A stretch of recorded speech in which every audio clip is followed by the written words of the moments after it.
हम लोगों ने पिछले लेक्चर में दो पढ़ रखे हैं आकृति, एक आपका समबाहु त्रिभुज और एक समकोण त्रिभुज। आज के इस वीडियो में हम लोग पढ़ेंगे रोम्बस यानी कि समचतुर्भुज। इससे एग्जाम में बहुत ज़्यादा चांसेस रहते हैं सवाल आने के। और ये जो रोम्बस होता है बहुत ही आसान सा चैप्टर है, बहुत ही सिंपल सा कॉन्सेप्ट होता है। बच्चे बस इससे डरते हैं, भागते हैं, इसलिए उनको तकलीफ होती है। अगर आप ये लेक्चर पूरा देखोगे, ये वीडियो पूरा देख लोगे, तो आपको रोम्बस के किसी भी सवाल में, चाहे वो किसी भी लेवल का हो, आप उसको आसानी से कर पाओगे। कुछ बेसिक चीजें होती हैं, बस वही आपको मालूम होना चाहिए। रोम्बस में बस 2-3 छोटे-छोटे पॉइंट्स होते हैं, अगर वो आपको मालूम है तो कोई भी सवाल आप आसानी से कर सकते हो। पहले तो हम ये समझें कि हमारा जो रोम्बस है आकृति, ये बनती कैसी है। तो अगर आप ये देखोगे तो ये मैंने बना रखा है, ये एक स्क्वायर है और ये हमारा एक रोम्बस है। रोम्बस का मतलब होता है समचतुर्भुज, स्क्वायर का मतलब होता है वर्ग। ये तो बहुत बेसिक बात है, आप सभी को मालूम होगा। हम लोग क्या करते हैं, जैसे अगर हमें समझना है कि ये बनता कैसे है, तो अगर ये हमारा स्क्वायर है, इसको क्या करें कि एक कोना ये है, एक कोना ये है, अगर ऐसे पकड़ के दबा दें, देखो क्या कर रहे हैं, ऐसे पकड़ के दबा दे रहे हैं, तो देखो ये क्या होगा, अगर ऐसे पकड़ के दबाओगे तो ये इधर चोंच बन जाएगी और एक इधर चोंच बन जाएगी और ये अंदर दब जाएगा। तो ये जो वर्ग होता है, इसकी सारी की सारी भुजाएं आपस में क्या होती है, बराबर होती है। सारी की सारी भुजाएं क्या होती हैं, आपस में बराबर होती हैं।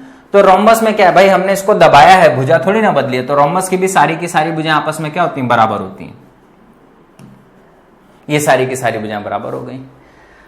अब जैसे वर्ग में जो विकर्ण होते हैं, ये भी आपस में बराबर होते हैं। वर्ग के जो विकर्ण होते हैं, अगर ये विकर्ण डी है तो ये भी विकर्ण क्या होता है, डी होता है। लेकिन रोम्बस में जरूरी नहीं है कि दोनों विकर्ण बराबर हों, ये अलग अलग हो सकते हैं। ये मान लो आपका एक ये वाला जो विकर्ण है ये D1 है और ये वाला जो विकर्ण है ये क्या है, D2 है। अब अगर हम लोग बात करें तो ये हमारा है एक समचतुर्भुज आकृति जो हमारी बन गई। हमें क्या है, इसी फिगर को बहुत अच्छे से समझ लेना है और इसमें जो भी छोटे छोटे बेसिक कॉन्सेप्ट हैं उनको हमको अच्छे से समझ लेना है। सबसे पहले तो इसमें एक छोटा सा कॉन्सेप्ट लगता है एंगल वाला, जो आपको बहुत अच्छे से समझ में आना चाहिए। अब जैसे समचतुर्भुज है, समचतुर्भुज की बेसिक प्रॉपर्टी क्या होती है कि इसके आमने सामने की भुजाएं समांतर होती हैं। ये वाली भुजा इस भुजा के समांतर होती है और ये वाली भुजा इस भुजा के समांतर होती है, पहली बात तो ये। और सबकी लंबाई आपस में क्या होती है, बराबर होती है। अब अगर ये दो लाइनें अगर समांतर हैं तो हमें इसमें समांतर रेखाओं की प्रॉपर्टी लगेगी, उनका भी गुण लगेगा क्या, कि अगर समांतर रेखाओं के एक ही तरफ बनने वाले कोण, अगर ये अल्फा है ये बीटा है, तो इनका जो सम होगा अल्फा प्लस बीटा बराबर कितना होगा, 180 डिग्री होगा। इसी तरीके से इन दोनों का भी सम कितना होगा, 180 होगा। अगर ये बीटा है तो ये ऑटोमेटिक कितना हो जाएगा, अल्फा। भाई हमको मालूम है ना, बीटा प्लस अल्फा 180 है, दोनों का सम 180 है। तो ये बीटा है तो ऑटोमेटिक क्या हो जाएगा, अल्फा हो जाएगा, तभी तो अल्फा प्लस बीटा 180 हो जाएगा और ये फिर से क्या हो जाएगा, बीटा हो जाएगा। इससे हम ये समझते हैं कि जो समचतुर्भुज में आमने सामने के कोण होते हैं, ये आपस में क्या होते हैं, बराबर। आमने सामने के कोण बराबर होते हैं और अगल बगल दो सटे हुए कोणों का योग कितना होता है, 180। ये हमारे कोण की बात आ गई। एग्जाम में कई बार सवाल बन जाते हैं, जैसे इस तरीके से दे दिया जाता है 4x - 10 है, 5x + 20 है। अब हमसे पूछ लिया था x का मान बता दो, या यहां पे इस तरीके से दे दिया जाता है 4x - 10 है और यहां पे लिख दिया जाएगा 3x - 20, कुछ इस तरीके से। तो हमें क्या करना है, जैसे अगर ये दिया हुआ है तो हमें इन दोनों को आपस में बराबर करना है। अगर ये दिया हुआ है तो इन दोनों का सम हमें किसके बराबर करना है, 180 के बराबर करना है। बस यही कॉन्सेप्ट लगा दोगे, आपको फटाक से आंसर मिल जाएगा। एग्जाम में कभी कभी इस तरीके से सवाल पूछ लिया जाता है। ये हमारा एक हो गया एंगल पे। अब अगर हम बात करें, दूसरी प्रॉपर्टी हमारी होती है जो सबसे ज्यादा इंपॉर्टेंट होती है, वो होती है एरिया। दूसरी हमारी जो प्रॉपर्टी होती है वो होती है एरिया। लेकिन एरिया पे चलने से पहले एक बेसिक बात और समझने की कोशिश करेंगे। जो वर्ग के विकर्ण होते हैं, जो वर्ग के विकर्ण होते हैं एक दूसरे को 90 डिग्री पर काटते हैं। और जो समचतुर्भुज के विकर्ण होते हैं, समचतुर्भुज के अगर विकर्ण को मिलाओगे तो ये भी एक दूसरे को कहां पर काटेंगे, 90 डिग्री पर ही काटेंगे। ये भी आपका 90 डिग्री, ये भी आपका 90 डिग्री, ये भी आपका 90 डिग्री, ये भी आपका 90 डिग्री। कहने का मतलब यह है कि समचतुर्भुज के विकर्ण से हमारे 4 समकोण त्रिभुज बनते हैं, एक ये, एक ये, एक ये, एक ये। इसको भी आपको याद रखना है। अभी इसके बारे में यही सबसे इंपॉर्टेंट कॉन्सेप्ट है जिसपे आपके एग्जाम में सारे सवाल बनते हैं, इसको भी हम लोग सीखेंगे। अब अगर हम लोग बात करें तो सबसे पहले हम लोग बात करेंगे क्षेत्रफल की, कि अगर मान लो समचतुर्भुज का आपसे क्षेत्रफल निकालना, मान लो कभी आपसे पूछ लिया जाए समचतुर्भुज का क्षेत्रफल निकालना है तो कैसे निकाल सकते हैं? देखो 3 तरीके से निकाल सकते हैं, पहला तरीका, दूसरा तरीका और तीसरा तरीका। तीनों तरीके आपके एग्जाम में पूछे जाते हैं, इसलिए तीनों तरीके आपको याद होना चाहिए। पहला तरीका यह है कि जैसे मान लो अगर समचतुर्भुज की आपको एक भुजा दे रखी है, ये ए दे रखा है, ये ए दे रखा है, आपको एक भुजा दी मतलब सारी की सारी क्या है, भुजा बराबर है। अगर इनके बीच का कोण ये थीटा दे रखा है, क्या दे रखा है, थीटा दे रखा है, तो जो आपका क्षेत्रफल होता है, क्या होता है क्षेत्रफल, वो होता है ए स्क्वायर साइन थीटा। क्या होता है, ए स्क्वायर साइन थीटा। आप ऐसे समझ सकते हो, a into a sine theta. जैसे ट्रायंगल में होता है half a b sine theta, half a b sine c. तो अब यहां पे क्या है, 2 त्रिभुज बनेंगे, एक इधर एक इधर, हाफ और हाफ मिलकर क्या हो जाएगा, 1 हो जाएगा। आप ऐसे याद रख सकते हो। और वही साइन थीटा। बोलो बात समझ में आ गई? अब अगर हम दूसरे तरीके की बात करें तो दूसरे तरीके से हमारा इस तरीके से होता है कि अगर मान लो हमको एक भुजा मालूम है और सामने वाले शीर्ष से इस भुजा पर लंब की लंबाई मालूम है h, तो भी हमारा जो क्षेत्रफल होता है हम लोग क्या निकाल सकते हैं, a इंटू एच होता है। ये भी आपको याद रहना चाहिए, इस पे भी एग्जाम में सवाल बन जाते हैं। तीसरा हमारा तरीका है कि अगर मान लो हमको समचतुर्भुज दे रखा है, तो अगर मान लो इसमें आपको इसके विकर्णों की लंबाई दे रखी है, मान लो इसकी लंबाई दे रखी है d1, इसकी लंबाई दे रखी है d2, तो जो एरिया होता है वो होता है क्षेत्रफल बराबर 1/2 टाइम्स d1 इंटू d2। और ये वाला जो क्षेत्रफल का फॉर्मूला है ये सिर्फ समचतुर्भुज के लिए नहीं है। जैसे अगर हमारे पास में कोई भी रैंडम आकृति का चतुर्भुज है, किसी भी आकृति का चतुर्भुज है, अगर इसके विकर्ण 90 डिग्री पर एक दूसरे को काटते हैं, जब भी विकर्ण 90 डिग्री पर काटते हैं तो एरिया हमेशा आपका क्या लगेगा, ये वाला लगेगा 1/2 टाइम्स d1 इंटू d2। बात समझ में आ गई? 3 तरीके मैंने बताया, एक 2 भुजाएं उनके बीच के कोण से, एक बेस इंटू हाइट से, और एक अगर हमें विकर्ण दे रखा है तो इससे। यहां तक सभी को क्लियर हो गया? अब चलिए जो हमारा सबसे इंपॉर्टेंट कॉन्सेप्ट है उसकी तरफ चलते हैं और उसको बहुत अच्छे से समझते हैं। अभी सब पे हम लोग सवाल देख लेंगे एक एक छोटे छोटे। भाई कोई भी सवाल ले लो, ये 60 डिग्री ले लो, कोई भुजा ले लो, 6 ले लो, 6 ले लो, एरिया निकाल लो, मान लो 12 ले लो, 8 ले लो, एरिया निकाल लो। भाई इसमें तो कुछ है नहीं, कोई भी आप एग्जाम्पल सेट करके निकाल सकते हो। जो सबसे ज्यादा सवाल पूछे जाते हैं वो इस कॉन्सेप्ट पे पूछे जाते हैं। तो चलिए इसको बहुत अच्छे से हम लोग समझ लेंगे और इस पे डिटेल में हम लोग सवाल भी करेंगे।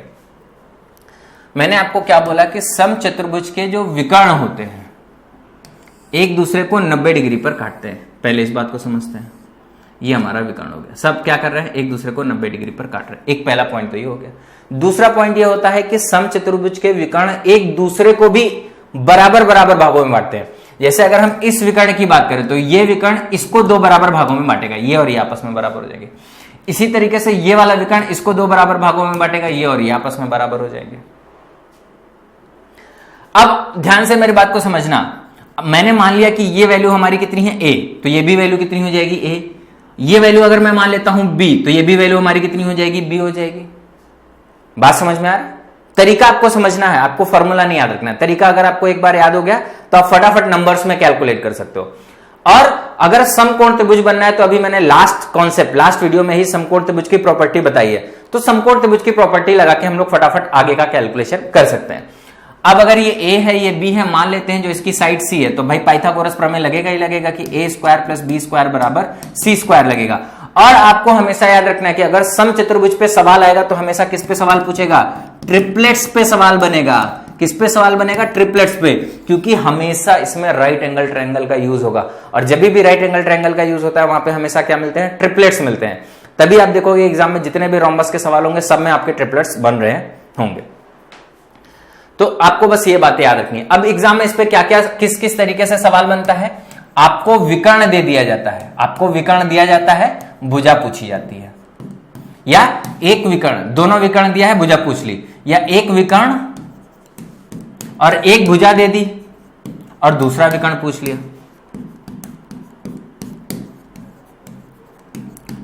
या एक भुजा एक विकर्ण दे दी, एरिया पूछ लिया, या दोनों विकर्ण दे दिया, एरिया पूछ लिया। तो भाई इससे जितने भी रिलेटेड सवाल बन सकते हैं वो सारे सवालों को हम लोग एक एक करके देखेंगे। चलिए एग्जांपल लेते हैं और एग्जांपल से ही सारे कॉन्सेप्ट को हम लोग क्लियर करेंगे। देखो क्या कह रहा है, ये एक सवाल है, कह रहा है एक समचतुर्भुज के विकर्णों की लंबाई 16 सेंटीमीटर और 12 सेंटीमीटर है। जैसे ही विकर्णों की लंबाई बोले आपको दिमाग में हमेशा याद रखना है कि आधा आधा कर देना है। क्यों? क्योंकि जब भी आप सम चतुर्भुज बनाओगे और विकर्ण एक दूसरे को काटेंगे तो क्या हो जाएगा, लंबाई आधी आधी हो जाएगी। तो अगर पूरा 16 है तो ये 8 हो जाएगा, ये 8 हो जाएगा। अगर पूरा 12 है तो ये 6 हो जाएगा, ये 6 हो जाएगा। और तुरंत दिमाग में आपके क्या आना चाहिए, ट्रिपलेट आना चाहिए। लास्ट लेक्चर में हम लोगों ने पढ़ा था ये 6 है, ये 8 है और ये 90 डिग्री है, समकोण है, तो ये हमारा कितना हो जाएगा, 10 हो जाएगा। और ये हमारा क्या हो जाएगा, भुजा हो जाएगा। लेकिन हमें भुजा नहीं पूछ रहा, हमें क्या पूछ रहा है, परिधि पूछ रहा है। तो परिधि क्या होगा, अगर ये ए है तो ये भी ए है, ये भी ए है, ये भी है। परिधि हमारी कितनी हो जाएगी, 4 है, मतलब 4 × 10 बराबर कितना हो जाएगा, 40 सेंटीमीटर। अब देखो, अगर आपकी प्रैक्टिस अच्छी हो गई, अगर आपने ये समझ लिया कि सम चतुर्भुज के सवालों में हमेशा आपके ट्रिपलेट्स बनेंगे, तो आप फटाफट कैलकुलेशन कर सकते हो। विकर्ण मिले तुरंत आधा आधा कर दो, तीसरी भुजा आपको तुरंत मिल जाएगी। मतलब जो सम चतुर्भुज की भुजा है वो आपको मिल जाएगी। क्लियर? चलो, कह रहा है एक सम चतुर्भुज की एक भुजा की लंबाई 26 सेंटीमीटर और उसके एक विकर्ण की लंबाई 48 सेंटीमीटर है, तो दूसरे विकर्ण की लंबाई, भाई तुरंत दिमाग में फिगर बनना चाहिए, तुरंत दिमाग में फिगर बनना चाहिए। इस तरीके से फिगर बन गया। कह रहा है एक भुजा की लंबाई 26 है, ये हमारा हो गया 26 ये है 90 के सामने, तो हमेशा तुरंत दिमाग में आना चाहिए ये हमारा क्या है, कर्ण है। तो ये क्या हो गया, 13 × 2। भाई ट्रिपलेट अगर याद है तो आपको मालूम है कि 13 सिर्फ एक ही में आता है, किसमें, 5 12 13, यही ट्रिपलेट आता है।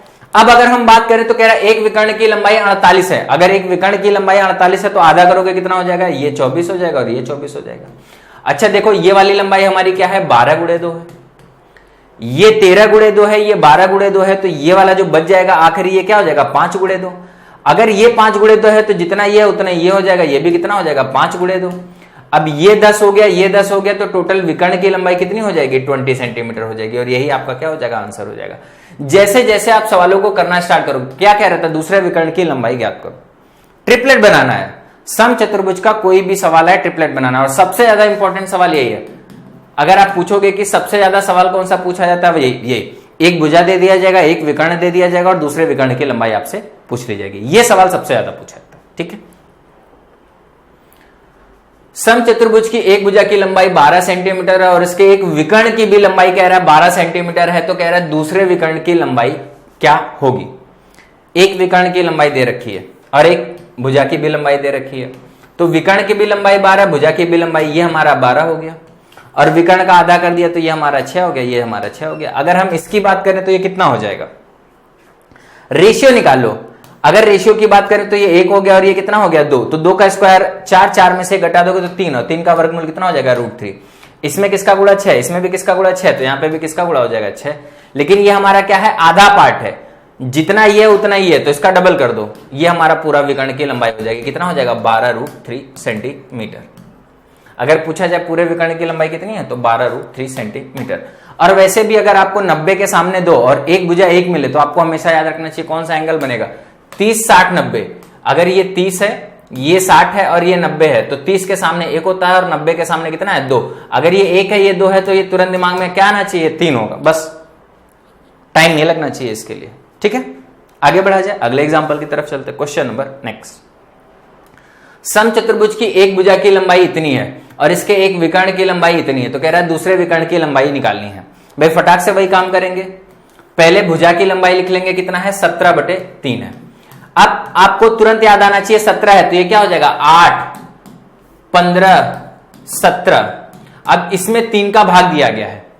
अगर हम देखें अगला क्या कह रहा है, 16/3 है। अगर एक विकर्ण की लंबाई, सॉरी ये क्या बना दिया मैंने, मेरे को रोम्बस बनाना है।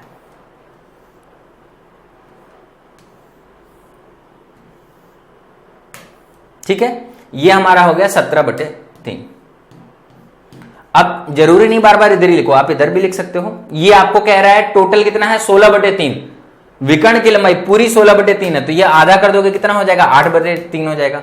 अब देखो ये 17/3 है, ये 8/3 है, तो ये जो तीसरा वाला हो जाएगा ये क्या हो जाएगा, 15, 8 15 17, 15/3। 15/3 का मतलब कितना हो जाएगा, 5 हो जाएगा। अगर ये 5 है तो ये भी कितना हो जाएगा, 5। और टोटल अगर लंबाई पूछी जाएगी तो कितनी हो जाएगी, 10 सेंटीमीटर हो जाएगी। तो भाई नंबर में /3 है, उससे आपको देख के डरना नहीं है, आपको बस ट्रिपलेट पे ध्यान रखना है। आप अपने ट्रिपलेट पे फोकस रखो, आपका सवाल तुरंत हल हो जाएगा। कोई पाइथागोरस, कोई कुछ नहीं, कोई नंबर कैलकुलेशन नहीं, ट्रिपलेट्स को फोकस करो, तुरंत कैलकुलेशन हल हो जाएगा। आगे बढ़ते हैं, अगले सवाल की तरफ चलते हैं। Question number next. कह रहा है सम चतुर्भुज की एक भुजा की लंबाई कह रहा है √5 सेंटीमीटर है, तथा इसका क्षेत्रफल कह रहा है 4 सेंटीमीटर स्क्वायर है, तो इसके विकर्णों की लंबाइयों का योग क्या होगा। अब देखो ये सवाल थोड़ा सा बढ़िया है। अगर हम लोग बात करें, ध्यान से मेरी बात को समझना,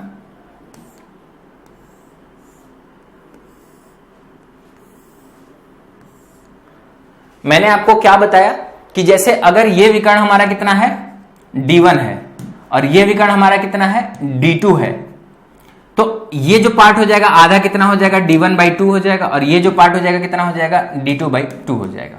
और मैंने आपको एरिया का फॉर्मूला क्या बताया कि 1/2 टाइम्स D1 इंटू D2 हो जाएगा, और ये एरिया सवाल के हिसाब से कितना दे रखा है 4 सेंटीमीटर स्क्वायर दे रखा है, तो ये 4 के बराबर। अगर मैं बात करूं D1 इंटू D2 किसके बराबर आ जाएगा, 4 दूनी 8 के बराबर आ जाएगा। यहां से कोई दिक्कत नहीं। हमें क्या कह रहा है, इन्हीं का सम निकालना है, हमको D1 प्लस D2 निकालना है। अब आगे हमें मालूम है कि इसकी एक भुजा की भी लंबाई दे रखी कितनी है, √5 है। क्या है, √5। तो अब कैसे देखेंगे, मैंने बोला कि ये जो D1/2 है और ये जो D2/2 है और ये जो √5 है, ये तीनों हमारे क्या बना रहे हैं, ट्रिपलेट बना रहे हैं। तो यहां पे हमारा क्या लग जाएगा, पाइथागोरस प्रमेय लग जाएगा। इसका स्क्वायर करोगे तो D1²/4, इसका स्क्वायर करोगे तो क्या आ जाएगा D2²/4, और बराबर क्या आ जाएगा 5 आ जाएगा। अगर भाई पूरे में 4 का गुणा कर दोगे तो यहाँ पे कितना आ जाएगा, गुणे 4 मतलब कितना आ जाएगा 20 आ जाएगा। अब हमको ये वाली वैल्यू मालूम है और हमको ये वाली वैल्यू मालूम है, और हमको क्या निकालना है, ये वाली वैल्यू निकालना है। तो आपको मालूम है जब हम लोग इसका स्क्वायर करते हैं तो हमें क्या मिलता है, ये मिलता है और +2 टाइम्स ये मिलता है। तो इसका स्क्वायर मतलब D1 प्लस D2 का होल स्क्वायर करोगे, मान लो ये x है तो ये हो जाएगा x² बराबर आपको क्या मिलेगा, आपको ये मिलेगा भाई D1 प्लस D2 का होल स्क्वायर करोगे तो आपको क्या मिलेगा, D1² plus D2² plus 2 times D1 D2, तो ये मिलेगा कितना आ जाएगा 20, और +2 टाइम्स आपको ये मिलेगा, तो 8 दूनी कितना आ जाएगा 16, और टोटल कितना हो गया 36 हो गया। अब x² का मान 36 के बराबर है तो x का मान किसके बराबर आ जाएगा, वर्गमूल ले लो, ये आंसर कितना आ जाएगा 6 सेंटीमीटर। तो दोनों विकर्णों का योग कितना आ जाएगा 6 सेंटीमीटर। बोलो बात समझ में आ गई, कैसे करना था, इजी सा सवाल था, एक स्टेप इसमें बस ज्यादा था क्योंकि इसमें सीधे सीधे आपको आंसर नहीं दिख रहा था। ठीक है, ये भी इंपॉर्टेंट सवाल है, एग्जाम में आता है तो बच्चे इसको कर नहीं पाते। ठीक है, जो अभी हम लोगों ने पीछे डिस्कस किया। चलो अभी सवाल को करते हैं। कह रहा है एक समचतुर्भुज की एक भुजा की लंबाई और 2 विकर्णों में से एक विकर्ण की लंबाई 6 सेंटीमीटर है। कह रहा है समचतुर्भुज का क्षेत्रफल सेंटीमीटर स्क्वायर में बताओ क्या होगा। भाई बहुत ही बार, कम से कम में ये 4-5 बार ये सवाल एग्जाम में पूछा जा चुका है, ज्यादा ही बार पूछा गया होगा। भुजा की वैल्यू बस अलग अलग कर देगा, यहां पे जो भुजा है ये अलग अलग कर देगा। क्या कह रहा है, समचतुर्भुज है, एक समचतुर्भुज है, कह रहा है इसके समचतुर्भुज में से भुजा की लंबाई और 2 विकर्णों में से एक विकर्ण की लंबाई बराबर है। भाई दोनों 6 है, कह रहा है भुजा की लंबाई और एक विकर्ण, चाहे ये वाला चाहे ये वाला, कोई कह रहा है एक के बराबर है। हमेशा याद रखना एक छोटा एंगल होगा एक बड़ा एंगल होगा, तो जो विकर्ण बराबर होगा वो हमेशा छोटा वाला विकर्ण बराबर होगा।